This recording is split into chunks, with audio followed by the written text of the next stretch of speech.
Este é o SupraCast, o seu podcast de cardiologia. Do interior de São Paulo para o mundo. Fala pessoal, sejam todos bem-vindos a mais um episódio do SupraCast. Eu sou Marco Antônio e hoje acompanhado do meu grande amigo. E aí, Pedrão? Fala, Marcão! Estamos juntos para um episódio muito prático, muito da nossa prática clínica, nosso dia a dia, como você gosta de falar. Fazia tempo que a gente não gravava junto, hein? Fazia tempo, Marcão. Que bacana, mas é isso aí. E como você bem falou, né, é um tema corriqueiro. Hoje a gente vai abordar, então, né, a diurético-terapia dentro da insuficiência cardíaca, perfeito? Então, claro, né, sempre lembrar aí daquelas manhas diárias, daquelas dicas que a gente gosta de dar, mas que é um tema muito rico e que a gente precisa ter afiado, né, na ponta da língua isso aí, porque realmente Exatamente. é todo dia, né? É todo dia. A gente que trabalha com cardiologia, com clínica médica, sempre a gente está se deparando com pacientes com IC descompensada, com hipervolemia. É importante saber reconhecer e como tratar.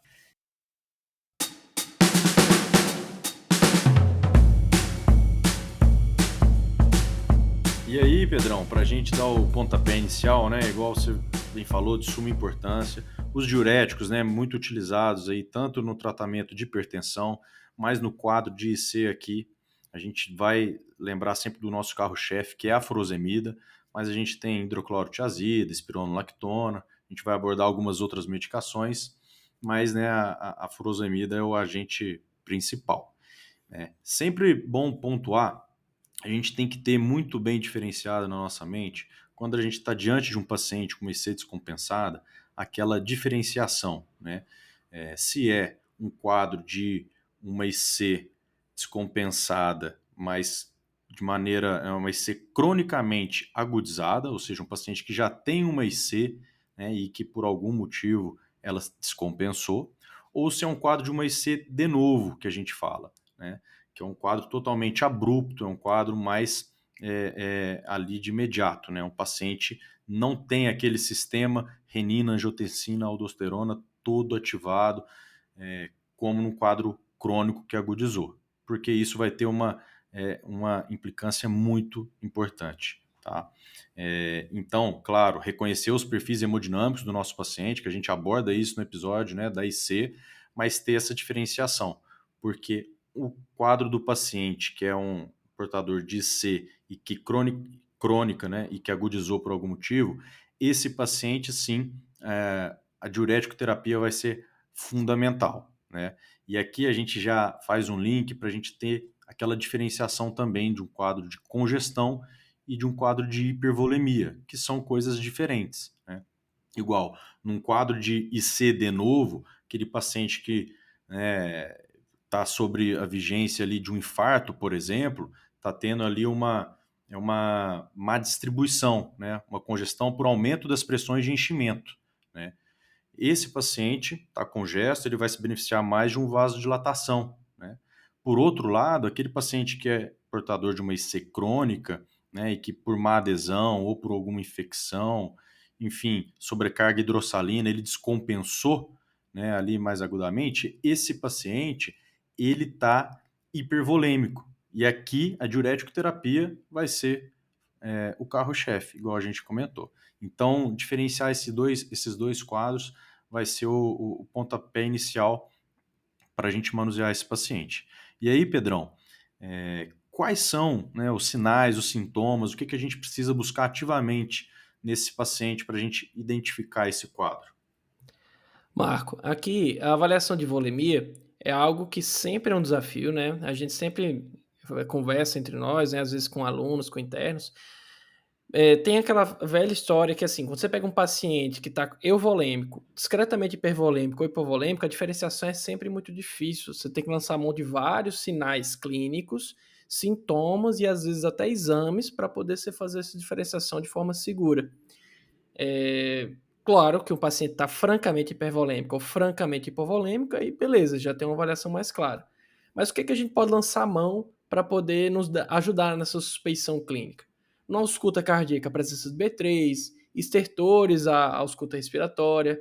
Lembrar que tudo isso a gente tem que somar, né? Por exemplo, um estertor não necessariamente é hipervolemia, às vezes um estertor pode ser um contexto infeccioso, inflamatório pulmonar, mas acompanhado também, às vezes, de uma turgência jugular, de um refluxo hepatojugular, de um edema de membros inferiores, hepatomegalia, ou sintomas que são clássicos de hipervolemia, o paciente está com aquela espineia progressiva aos esforços, tem ortopneia, isso tudo somando-se, a gente vai ver um sinal clínico que pode lembrar uma hipervolemia, tá? Além disso, a gente também pode lançar mão de alguns exames. O BNP é o clássico, né? O NT para o BNP ou o BNP. Esse exame é um exame muito sensível. Várias situações que fazem somente o aumento das pressões de enchimento, como o Marco comentou, por exemplo, no infarto, pode fazer um aumento do NT para o BNP, lançando muito mais a favor de uma possível congestão do que uma hipervolemia franca. Porém, ele, quando vem negativo, ele é um exame que tem um valor preditivo negativo muito bom. Ele vai definir bem que às vezes o paciente não tem hipervolemia. Só lembrando que nesses casos o valor de referência varia para pacientes obesos. O valor de referência é mais baixo, tá? Ou seja, pacientes às vezes têm um NT-proBNP que é negativo para o valor de referência habitual, porém, quando ele ser obeso, ele seria positivo por visto o corte ser mais baixo, certo? Outro exame que a gente pode lançar mão, que pode ajudar nessa avaliação, é o sódio. O paciente que está com hiponatremia pode ser uma hiponatremia dilucional, que ela pode ser acompanhada das outras coisas sem um sinal de hipervolemia. Outra coisa que vai ajudar muita gente pode ser o POX. É algo que está muito mais presente na nossa prática clínica. Inclusive, temos um episódio de POX com galera muito boa, ficou muito bacana. Muito Como ele legal. pode impactar, né? É um episódio bem prático também, né?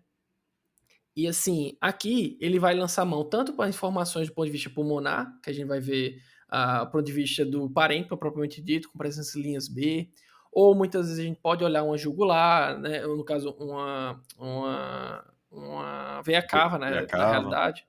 Se essa veia cava está túrgida, se ela está uma veia cava mais colabada, tá certo? Isso pode ser sinais que ajudam a dar informação para a gente, certo? E é sempre fundamental também que você olhe esses parâmetros de forma comparativa. Você avaliou hoje, por exemplo, seus sinais de congestão, sintomas, exames, e você vá comparando com os dias seguintes, que a gente vai falar um pouquinho sobre o monitoramento prático, mas que você possa ter um parâmetro objetivo para dizer, não, meu paciente está melhorando, ele está descongestionando, a turgência está reduzindo, os estertores, que era até terço médio, estão reduzindo, o edema membro inferior, que era até raiz de coxa, por exemplo, está reduzindo. Tudo isso é importante que a gente lance mão de forma comparativa. É dinâmico, né, Pedrão? Isso que você falou Dinâmico. isso é muito importante, a reavaliação constante do nosso paciente, né? E, Exatamente. e igual você falou, né? Então, assim, uma história muito bem feita do paciente, aquela história de dispneia progressiva, né? Com exame físico minucioso, a gente já consegue identificar esses quadros na ampla maioria das vezes, né? E aí esses exames, igual você colocou, para somar, né? E lembrar que o BNP, né, o NT-proBNP, ajuda naquela diferenciação da dispneia de etiologia, né, cardiogênica, ou podendo, às vezes, confunde com quadro pulmonar, igual você falou, né, e que tem valor até prognóstico, né? Os pacientes que têm BNP e NT-proBNP mais elevado, de maneira mais crônica, eles costumam evoluir pior, né? E aqui, para a gente pular, então, e para o tratamento medicamentoso, né, para diurético terapia, de fato, a furosemida, né, que vai ser o carro-chefe, igual eu coloquei. E lembrar, né, que é um diurético, então, que vai atuar na alça de Henle, né, vai atuar lá nos receptores, né, sódio, potássio, 2-cloro, vão inibir aquele mecanismo de contracorrente e que, em última instância, Cotransportador, né? exatamente. E que, em última instância, vai fazer o quê? Vai fazer com que a gente tenha uma natriurese mais efetiva, né? Espoliando, assim, uma diurese por conseguinte, né? Lembrar que a gente tem apresentação, né, tanto via oral quanto EV, né? E tem aquela questão de que a ampola, a equivalência, né, a ampola EV de 20 miligramas ela equivale ao comprimido de 40 miligramas via oral, né? Ou seja, é a metade. E isso se dá aquela questão da biodisponibilidade, né? O comprimido na furosemida, ali na população como um todo, tem uma efetividade ali de 50% mais ou menos, né? Por isso que a dose EV ela é mais efetiva. E por isso que num quadro agudo de descompensação da IC, a gente tem que fazer o comprimido, aliás, a gente tem que fazer a dose EV, né? Até porque o paciente vai estar com alças intestinais, né, mais dilatadas, edemaciadas por conta do quadro da hipervolemia, então a absorção vai ser um pouco mais errática, e aí a gente não vai ter aquele efeito que a gente quer, perfeito? A gente tem que priorizar sempre a dose endovenosa, para depois, ao longo do acompanhamento do nosso paciente, a gente fazer a transição para a via oral, né? Lembrar também daquilo que a gente chama de limiar natriurético, né? Aquela questão de que o paciente vai precisar de doses maiores ao longo do tempo, do diurético, da furosemida, para ter o mesmo efeito, né, de natriurese. Então, por isso que às vezes a gente vê, né, algumas prescrições, furosemida de 6 em 6 horas, furosemida de 8 em 8 horas, e que não é o ideal, né? A gente prefere e é mais efetivo para o nosso paciente a gente aumentar a dose, né? Muitas vezes a gente dobra a dose de fato, e deixar ali no tempo de 12 em 12 horas, perfeito? Ou seja, sem repicar muito essas doses, por conta desse limiar natriurético que o nosso paciente vai ter, né? Então, priorizar sempre a dose EV, num quadro de descompensação, na primeira hora, a diurético terapia endovenosa já é de suma importância, tá? E deixar doses espaçadas, né, de 12 em 12 horas, e se for o caso, a gente vai dobrando a dose, né? E tem alguma dose inicial, assim, algum número cabalístico, Pedrão, para a gente utilizar quando o paciente está descompensado e chega ali no nosso atendimento, no pronto-socorro? Como é que é isso? Boa, Marco. E a gente sabe que essas doses, essas formas de ajuste são protocolos que muitas vezes variam de serviço para serviço. Aqui, na nossa avaliação, a gente costuma fazer num paciente virgem de diureterapia, ele nunca usou furosemida, uma dose inicial normalmente de 1 a 2 ampolas, 20, 40 miligramas, especialmente aquele paciente maior, que está com mais sinais de hipervolemia, está bem com gestos, às vezes lançar a mão de 2 ampolas, um paciente que está menos, lançar a mão de uma ampola só, tá? Isso é uma dose inicial razoável. Porém, quando a gente vai discutir um pouquinho mais à frente sobre alguns parâmetros de resistência diurética, o paciente que já usa furosemida em casa, ele já tem os receptores um pouquinho já saturados de furosemida. Ou seja, se você usar essa dose inicial baixa, 20 a 40, não vai ser uma dose tão efetiva para ele. O que a gente costuma fazer é fazer o dobro da dose habitual dele. Um exemplo, se o paciente toma um comprimido de manhã e um à tarde, faria, no caso, seria, se a gente fosse fazer conversão, como o Márcio colocou, um comprimido, uma ampola, ele usaria 2 ampolas por dia, né? A gente usaria o dobro, no caso, 4 ampolas de dose de ataque, tá? Seria isso uma opção. Ou mesmo, você pode, quando o paciente não está tão intenso, não está com tanta hipervolemia, fracionar isso 2 vezes ao dia, fazendo, no caso, 2 ampolas pela manhã e 2 ampolas à tarde, fim da tarde, certo? Isso é uma opção adequada. Lembrar que furosemida não tem uma dose máxima, a gente só tem que ficar atento aos colaterais possíveis que ele pode apresentar, que principalmente a autotoxicidade, né? Tem também o risco de alcalose metabólica, né? Que quando você faz a furosemida de forma muito importante, você também vai espoliar muito o H+, correndo esse risco de alcalose. E tem o risco também de fazer hipocalemia, que você pode ter um grande risco de espoliar potássio, certo? Quando a gente fala de hipocalemia, a grande complicação que a gente tem que ficar atento, especificamente, são arritmias. Ou seja, você está usando o diurético, mas é importante que você fique monitorizando tanto a função renal como os eletrólitos do seu paciente. E como o Marco comentou, né, a gente tem a escolha, né, de fazer 2 vezes ao dia. Não precisa fazer 3 vezes, não precisa fazer 6 vezes, 4 vezes ao dia, ou muito menos em bomba. Tem um trial, né, o 12 Trial, um trial que foi realizado em 2011, em que comparou vários grupos que usavam a furosemida em doses mais altas, em doses mais baixas, em infusão contínua com bomba de infusão e em bolos, tá? Nessa avaliação, ele viu que fazer uma infusão contínua ou infusão em bolos pontuais, o seu paciente ele não tem uma diferença muito grande. Na realidade, foi muito semelhante aos grupos de infusão contínua em bolos. tendendo inclusive a um maior conforto para o paciente que faz embolos, porque não está com infusão contínua, o paciente consegue ir ao banheiro, consegue se levantar, é mais prático para a equipe, porque você não precisa estar lançando mão de uma bomba de infusão contínua, é mais fácil de manejar. Ou seja, aqui na diureterapia com furosemida EV, a gente pode lançar mão de furosemida 2 vezes ao dia, tá? E em bolos, não necessariamente da infusão contínua, isso depende muito do seu serviço, tem mais praticidade com um ou com o outro. Isso é fundamental, né? A única coisa, né, que teve diferença realmente assim no 12 trial, né, o Pedrão, que a dose mais alta ela foi mais efetiva do que uma dose baixa de furosemida. Então, às vezes, qual que é o recado, né?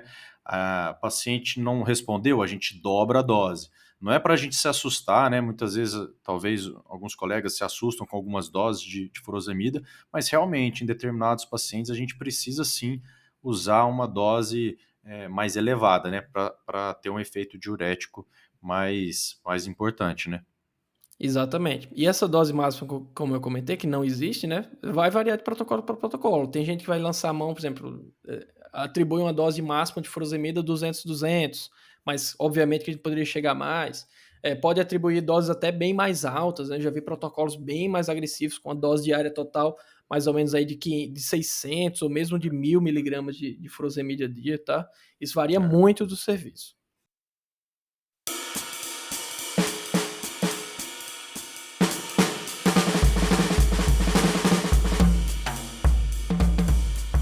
E aí, Pedrão, esse paciente, então, que chegou descompensado, a gente fez aquela dose, né, o dobro do que ele utilizava ali, EV, naquela primeira hora. Como é que vai ser o monitoramento desse paciente aí, de maneira mais imediata e no segmento dele aí? Mandei um paciente que respondeu adequadamente, seria aquele paciente que teve pelo menos uns 100 ml ali na primeira aula de diurese, seria um paciente que teve uma resposta adequada, tá? Isso significa que ele tende a responder no ponto de vista mais longo prazo.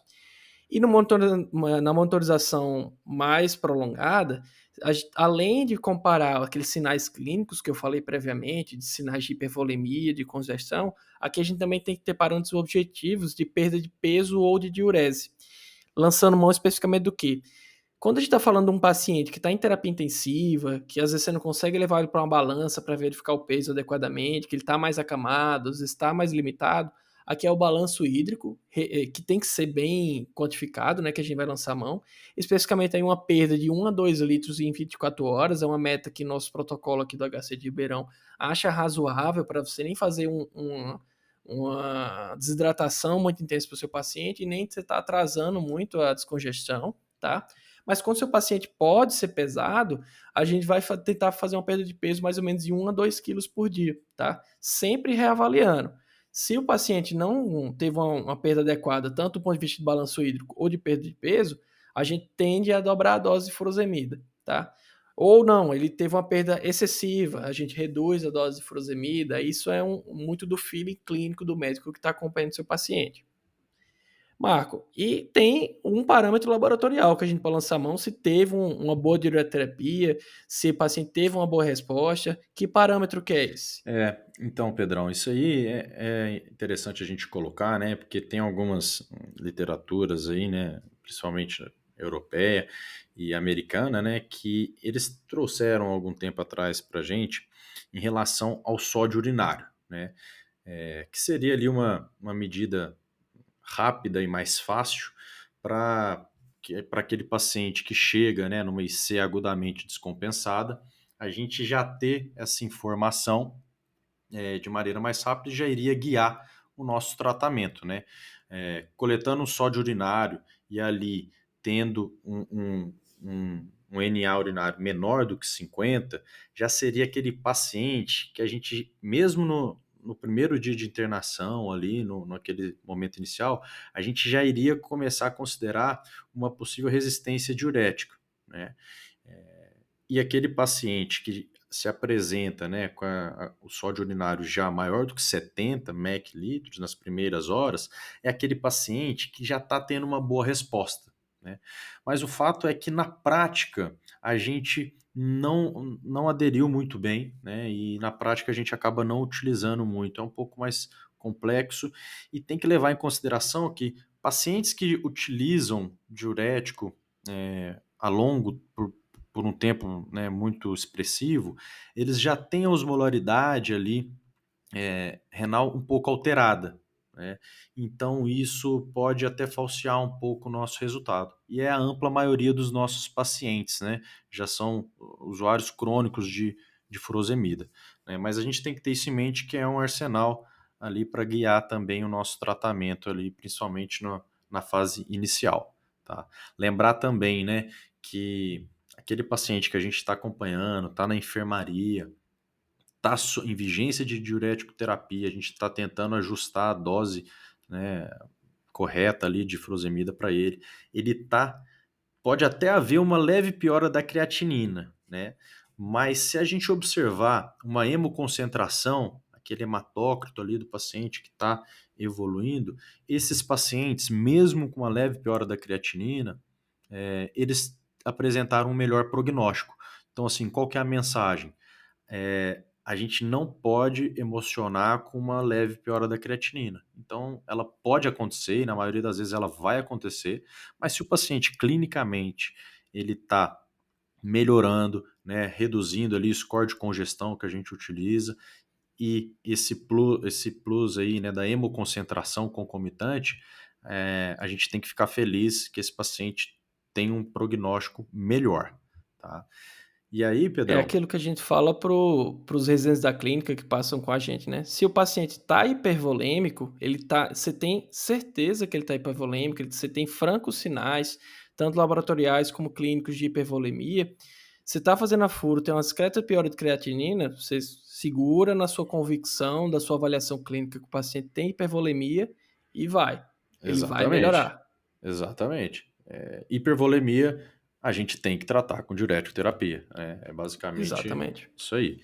E aí, igual eu coloquei então, Pedrão, tem aqueles pacientes, né, o outro lado da moeda, que a gente está fazendo, está ajustando dose, mas está patinando, o score de congestão não está diminuindo, e aí a gente tem que pensar na resistência ao diurético, né?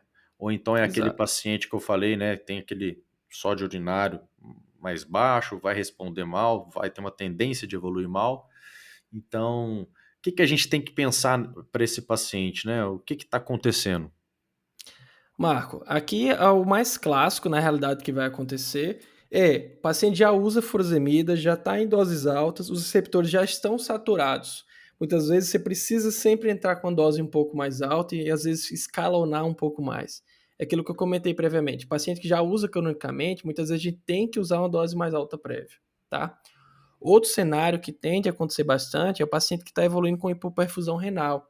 Aquele paciente que está entrando ali, saindo às vezes de uma IC descompensada perfil B, talvez para um perfil C, que o débito está um pouco mais reduzido, o rim não está sendo muito bem perfundido, e C às vezes precisa de um inotrópico para ter uma melhora da perfusão e assim ter um efeito da diureterapia mais intenso, certo?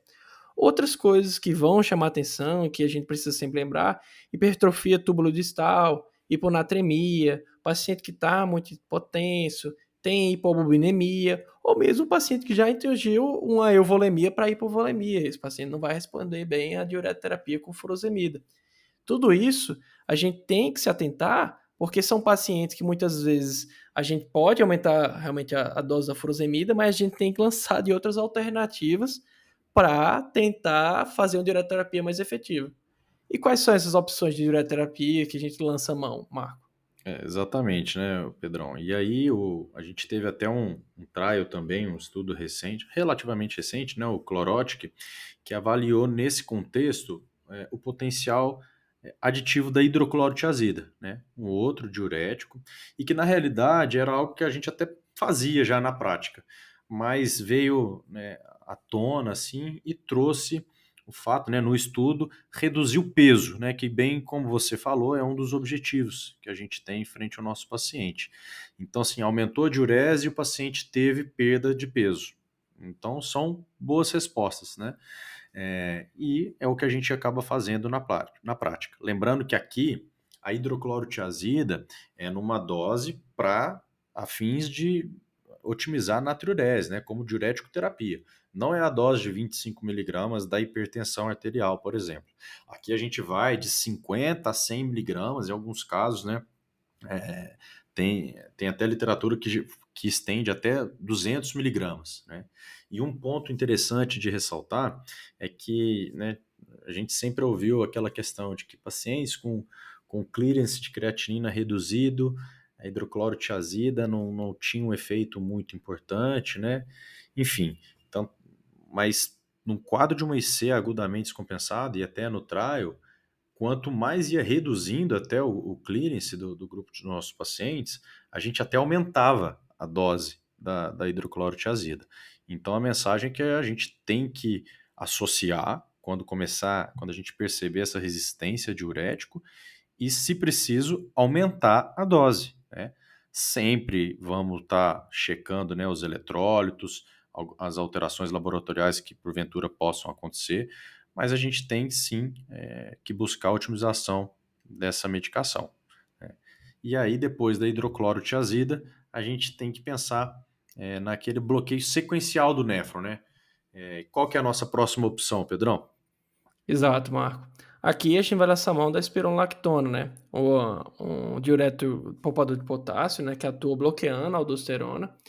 Ele tem um efeito que se soma ao que a gente já tem utilizado, né? A gente já está com furosemida em dose alta, a gente já está com hidroclorotiazida. Ele vai se somar, potencializando o efeito diurético, né? Você fez um triplo bloqueio, certo? Além do que, se é um paciente que já tem sede com fração de sangue reduzida, já tem indicação do espironolactona, você já está iniciando mais precocemente, isso tem um benefício maior, certo? Outras medicações que a gente também pode lançar mão. Existe o estudo Advor, que avaliou a cetazolamida, que no estudo foi EV, né? Aqui no Brasil a gente não tem a apresentação EV, mas a gente acaba extrapolando, usando da apresentação VO, que é uma medicação que inibe a anidrase carbônica, certo?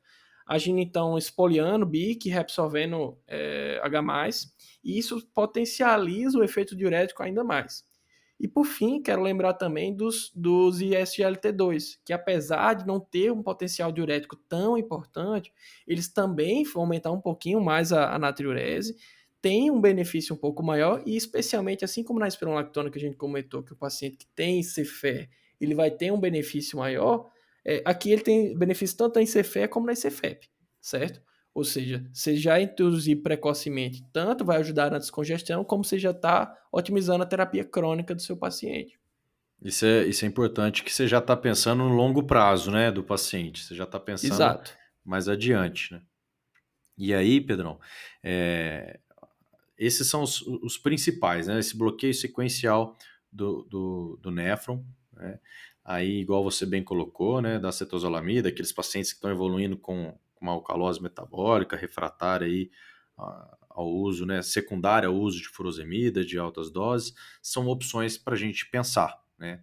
Tem também aquela alternativa, aí a gente já está falando em casos mais refratários, né? Aquele paciente mais grave realmente e que é descrito, né? A gente pode lançar a mão do famoso salgadão, né?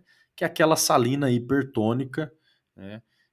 Com uma dose mais elevada de furosemida após. A gente pensa justamente em, de maneira mais abrupta, a gente forçar uma natriurese aí do nosso paciente, que sinceramente não é tão...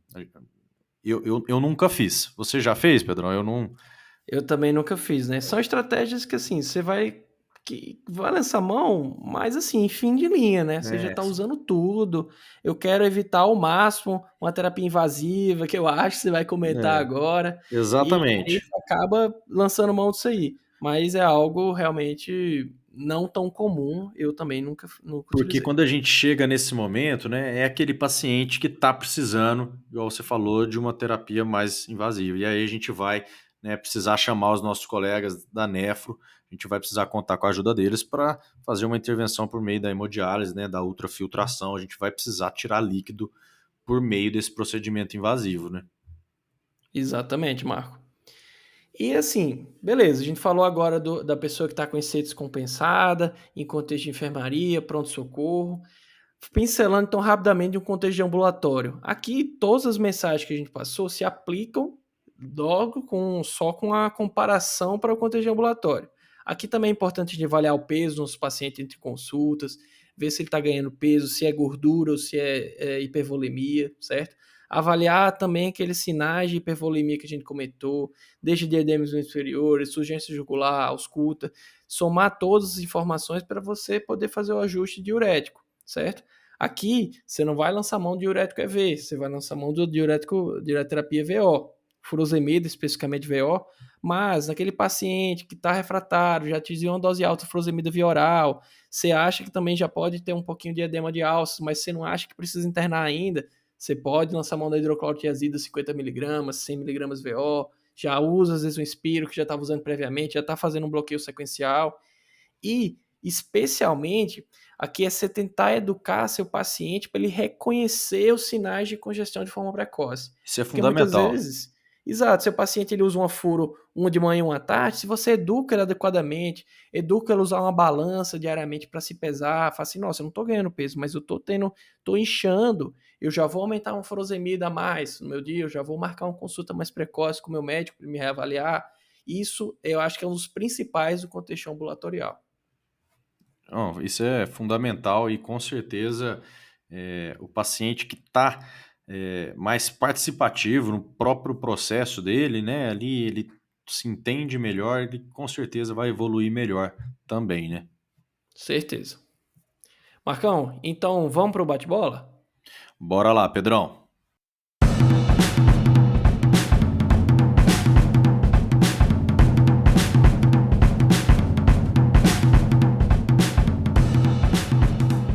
Então é o seguinte, quais são os sinais de congestão e hipervolemia, Pedrão? Vamos lá, pessoal. Tem muita coisa aqui para lembrar, mas eu quero que vocês tentem gravar, já que volemia não é algo fácil de avaliar. Na ausculta cardíaca, presença de B3, estertores na ausculta respiratória, presença de urgência jugular, refluxo hepatojugular, edema, especificamente edema em membros inferiores, hepatomegalia, sintomas de congestão, especialmente o paciente está fazendo uma dispneia progressiva, ortopneia, BNP mais elevado, né? Especialmente porque o BNP mais reduzido ele tem uma tendência a excluir hipervolemia, um sódio tendendo a mais baixo, e se você tiver disponível um POX, você pode avaliar aqueles sinais de linhas B que eu comentei, ou a cava, certo? Isso tentando chamar tudo para juntar, certo? E assim, um sintoma super sensível, né, que vai ajudar demais é a ortopneia. Paciente que não tolera decúbito, fica atento com ele. Marcão, furosemida na IC descompensada. Como eu prescrevo? Dose inicial, dose máxima? Quais os cuidados? Então, Pedrão, lembrar, diante de um paciente com IC descompensada, a gente precisa ser ágil, a gente precisa fazer a primeira dose de diuretoterapia endovenosa na primeira hora. Né? Então, se é um paciente virgem de tratamento diurético, a gente vai fazer uma ampola, perfeito? Tem aquela dose ali que a gente pode fazer de 1 mg por quilo, mas assim, para ficar fácil, a gente faz, para quem é virgem de tratamento, uma ampola de imediato, né? 1, 2 ampolas. Para quem já faz o uso crônico da furosemida, a gente faz até 2,5 vezes a dose que o paciente usa, mas de forma endovenosa, perfeito? E aí depois depois de fazer essa primeira dose, a gente vai calcular aí para manter de 12 em 12 horas, tá? Lembrando daquele limiar que o paciente apresenta ali em relação à utilização do diurético, tá? Do limiar natriurético. Pedrão, vamos para mais uma. Quais são as metas de monitoramento da descongestão? Lembrar que isso varia de serviço para serviço, a gente está passando a experiência do nosso. Aqui a gente vai lançar mão especificamente de um balanço hídrico negativo de 1 a 2 litros em 24 horas, ou uma perda de peso de 1 a 2 quilos por dia, tá? Lembrando sempre fazer comparativamente aqueles sinais clínicos de congestão e hipervolemia que a gente falou previamente, de forma que você consiga avaliar uma melhora clínica do seu paciente, certo? Marcão, e quando eu tô com um paciente que está refratário à furosemida, ele tem aquela hipoalbuminemia, hiponatremia, usa cronicamente furosemida, o que é que eu posso fazer nesses pacientes que têm resistência? Bom, então a gente tem que lembrar do bloqueio sequencial do néfron. O primeiro passo vai ser a hidroclorotiazida, né, em doses mais elevadas, de 50 a 100 miligramas, pelo menos, né. Depois do diurético tiazídico, da hidrocloro, a gente vai lembrar da espironolactona, tá, um poupador de potássio, né. E aí, em alguns casos específicos, se está com uma alcalose metabólica, a gente pode lançar a mão, né, da acetazolamida. Nos pacientes mais refratários ainda, a gente pode lembrar, né, e lançar a mão do salgadão, da salina hipertônica, e, em última instância, vamos lembrar da hemodiálise, né, da ultrafiltração. Boa, Marcão. Cara, que episódio legal. Muita dica prática aí para o nosso ouvinte, né? Isso aí, é papum, bem dia a dia mesmo do cardiologista, do clínico, em todas as enfermarias. Todo dia a gente tem esse perfil de paciente, né? E ressaltar a importância, né, de reconhecer os perfis hemodinâmicos, saber diferenciar o padrão do nosso paciente e ser muito enfático, né, e incisivo no tratamento da hipervolemia, né? Show de bola, Marcão. E você tem algum abraço, um agradecimento aí para dar para alguém? Me conta aí. Cara, com certeza, né? Vou mandar aqui um abraço, então, para Dani, doutora Dani, ela que está passando com a gente na hemodinâmica, né? Mandar um abração aí para ela. E você, Pedrão? Cara, eu vou mandar um abraço. É uma pessoa que já recebeu um abraço aqui antes, mas eu vou mandar novamente um residente da clínica muito bom, futuro cardiologista, o Heitor, que está rodando aí na unidade coronariana com a gente esse mês. E forte abraço para você, Heitor. Vamos com tudo na cardiologia. Show de bola. Então, pessoal, lembrar, né? Seguir o SupraCast no Instagram, nos buscadores e manda pra gente o seu Supra, manda qualquer ideia de tema, qualquer atualização aí, qualquer dúvida, a gente está sempre à disposição. E Pedrão, muito obrigado mais uma vez, meu amigo. Valeu, pessoal, e até uma próxima. Eu que agradeço a sua presença, Marcão. Um abração, pessoal. Deixa 5 estrelas no SupraCast no Spotify. Abração. Tchau, tchau. Valeu.